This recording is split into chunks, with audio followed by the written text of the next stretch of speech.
రెండు పద్ధతిలో మీకు ఈ షేప్ డాట్స్ అనేది చూపిస్తాను చూడండి.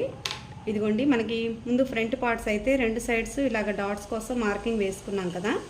ముందు మెయిన్ డాట్ వేసుకోవాలండి. ఇక్కడ సెంటర్లో, షోల్డర్ దగ్గర సెంటర్లో మనకి పెద్ద డాట్ ఉంటుంది కదా, మెయిన్ డాట్. ఇదిగోండి, ఈ మెయిన్ డాట్ అనేది ఇలా ఫోల్డింగ్ వేసుకొని ఇట్లాగా ఈ డాట్ అనేది వేసుకోవాలి ఇలాగా. ఓకే, ఇది రెండు పద్ధతులు ఉంటుందండి. ఏమంటే ఇలాగ స్ట్రైట్గా వేస్తే షార్ప్గా వస్తుంది, కొంచెం బెండ్ వేస్తేనేమో వాలిపోయినట్టు ఉంటుంది అనమాట. ఇదిగోండి చూడండి, మీకు డిఫరెన్స్ చూపిస్తా.